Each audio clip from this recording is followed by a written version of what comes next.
ಶುಭೋದಯ, ಎಲ್ಲರಿಗೂ ನಮಸ್ಕಾರ. ಇಂದಿನ ಪ್ರಮುಖ ಸುದ್ದಿಗಳನ್ನು ನೋಡೋಣ. ಹೊಸ ವರ್ಷದ ಸಂಭ್ರಮದಲ್ಲಿ ಸುರಕ್ಷತೆಗೆ ಹೆಚ್ಚು ಕಾಳಜಿ.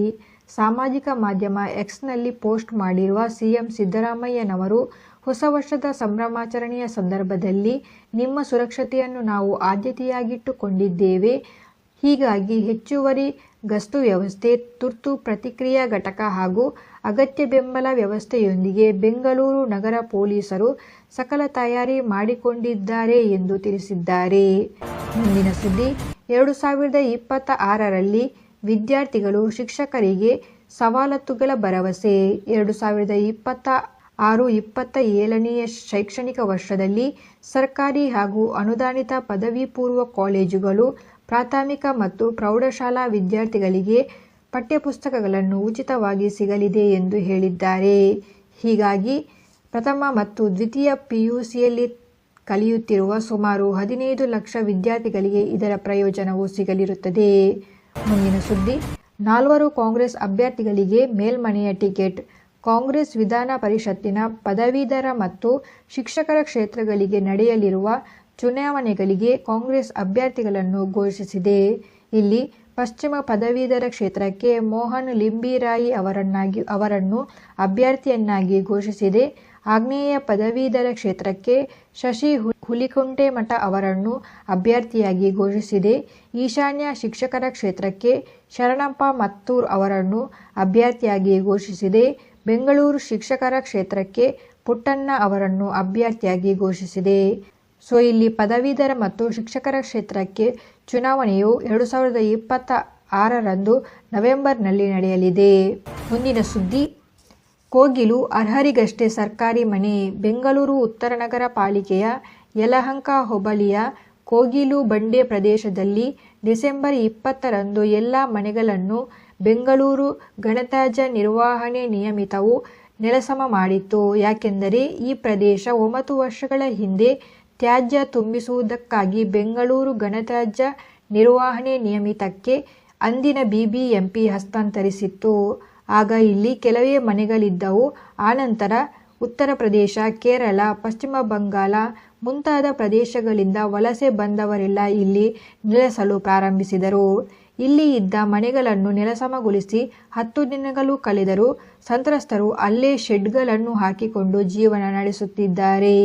ಹಾಗಾಗಿ ಈ ಕೋಗಿಲು ಬಡಾವಣೆಗೆ ವಸತಿ ನೀಡಲು ಸಿಎಂ ಸಿದ್ದರಾಮಯ್ಯನವರು ನಿರ್ಧರಿಸಿದ್ದು, ಅರ್ಹರಿಗೆ ಬೈಯಪ್ಪನಹಳ್ಳಿಯ ವಸತಿ ಸಮುಚ್ಚಯದಲ್ಲಿ ನಿರ್ಮಿಸಲಾಗಿರುವ ಮನೆಗಳನ್ನು ಹಂಚಿಕೆ ಮಾಡಲಾಗುವುದು ಎಂದು ಹೇಳಿದ್ದಾರೆ. ಇದರಿಂದಾಗಿ ಈಗ ಕಾಂಗ್ರೆಸ್ ಸರ್ಕಾರ ಟೀಕೆಗೆ ಗುರಿಯಾಗಿದೆ. ಬೈಯಪ್ಪನಹಳ್ಳಿಯಲ್ಲಿ ನಿರ್ಮಿಸಿರುವ ಮನೆಗಳು ಕನ್ನಡಿಗರಿಗೆ ಹಸ್ತಾಂತರಿಸಲು ನಿರ್ಮಿಸಲಾಗಿರುವುದು.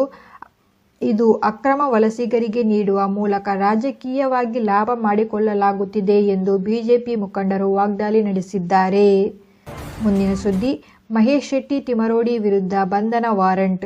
ಬೆಳ್ತಂಗಡಿ ತಾಲೂಕಿನ ಇಂದಬೆಟ್ಟುವಿನಲ್ಲಿ ನಡೆದಿದ್ದ ಖಾಸಗಿ ಕಾರ್ಯಕ್ರಮವೊಂದರಲ್ಲಿ ದ್ವೇಷ ಭಾಷಣ ಮಾಡಿದ ಮಹೇಶ್ ಶೆಟ್ಟಿ ತಿಮರೋಡಿ ಬಂಧನಕ್ಕೆ ಬೆಳ್ತಂಗಡಿ ನ್ಯಾಯಾಲಯದಿಂದ ವಾರಂಟ್ ಜಾರಿ ಮಾಡಲಾಗಿದೆ.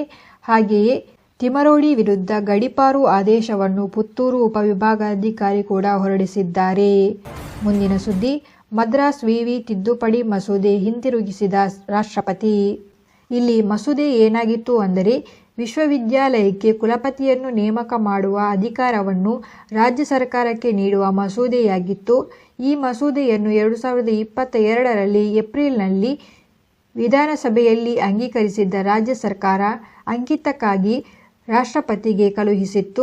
ಆದರೆ ಈಗ ಈ ಮಸೂದೆಯನ್ನು ಮರುಪರಿಶೀಲನೆಗಾಗಿ ವಿಧಾನಸಭೆಗೆ ರಾಷ್ಟ್ರಪತಿಯವರು ಹಿಂದಿರುಗಿಸಿದ್ದಾರೆ ಎಂದು ಅಧಿಕಾರಿಯೊಬ್ಬರು ತಿಳಿಸಿದ್ದಾರೆ. ಮುಂದಿನ ಸುದ್ದಿ. ಆರ್ಎಸ್ಎಸ್ ಯುವಕರನ್ನು ಭಾರತೀಯ ಪರಂಪರೆಯೊಂದಿಗೆ ಬೆಳೆಸುತ್ತಿದೆ. ನಾಗ್ಪುರದಲ್ಲಿರುವ ಆರ್ಎಸ್ಎಸ್ ಸಂಸ್ಥಾಪಕ ಡಾಕ್ಟರ್ ಕೇಶವ್ ಬಲಿರಾಮ್ ಹೆಡಗೇವಾರ್ ಅವರ ಸ್ಮರಣಾರ್ಥ ನಿರ್ಮಿಸಲಾಗಿರುವ ಸ್ಮೃತಿ ಮಂದಿರಕ್ಕೆ ಇಸ್ರೇಲ್ ರಾಜತಾಂತ್ರಿಕ ಅಧಿಕಾರಿ ಯಾನಿವ್ ರೇವಚ್ ಭೇಟಿ ನೀಡಿದ್ದರು. ಈ ಸಂದರ್ಭದಲ್ಲಿ ಅವರು ಆರ್ಎಸ್ಎಸ್ ತನ್ನ ಚಟುವಟಿಕೆಗಳ ಮೂಲಕ ಯುವಕರನ್ನು ಭಾರತೀಯ ಪರಂಪರೆ, ಇತಿಹಾಸ ಹಾಗೂ ಸಂಸ್ಕೃತಿಯೊಂದಿಗೆ ಬೆಳೆಸುವಂತೆ ಮಾಡಿದೆ ಎಂದು ಹೇಳಿದ್ದಾರೆ. ಮುಂದಿನ ಸುದ್ದಿ. ಪುಟಿನ್ ನಿವಾಸ ಗುರಿಯಾಗಿಸಿ ಉಕ್ರೇನ್ ದಾಳಿ. ಉಕ್ರೇನ್ ಸೇನೆಯು ರಷ್ಯಾ ಅಧ್ಯಕ್ಷ ಪುಟಿನ್ ಅವರ ನಿವಾಸವನ್ನು ಗುರಿಯಾಗಿಸಿ ಡ್ರೋನ್ ದಾಳಿ ನಡೆಸಿದೆ ಎಂದು ರಷ್ಯಾ ಆರೋಪಿಸಿದೆ. ಈ ಬಗ್ಗೆ ಕಳವಳ ವ್ಯಕ್ತಪಡಿಸಿರುವ ಪ್ರಧಾನಿ ಮೋದಿ, ಯುದ್ಧವನ್ನು ಕೊನೆಗಾಣಿಸಲು ಮತ್ತು ಶಾಂತಿಯನ್ನು ಕಾಪಾಡಲು ರಾಜತಾಂತ್ರಿಕತೆಯೇ ವಿಶ್ವಾಸಾರ್ಹ ಮಾರ್ಗವಾಗಿದೆ ಎಂದು ಎಕ್ಸ್ನಲ್ಲಿ ತಮ್ಮ ಅಭಿಪ್ರಾಯ ಮತ್ತು ಕಳವಳವನ್ನು ವ್ಯಕ್ತಪಡಿಸಿದ್ದಾರೆ. ಸೊ ಇದಾಗಿತ್ತು ಇಂದಿನ ಪ್ರಮುಖ ಸುದ್ದಿಗಳು. ಈ ವಿಡಿಯೋ ವಾಚ್ ಮಾಡಿದ್ದಕ್ಕಾಗಿ ಥ್ಯಾಂಕ್ ಯು. ಮತ್ತು ಪ್ರತಿದಿನದ ಪ್ರಮುಖ ಸುದ್ದಿಗಳಿಗಾಗಿ ಈ ಚಾನಲನ್ನು ಸಬ್ಸ್ಕ್ರೈಬ್ ಮಾಡಿಕೊಳ್ಳಿ.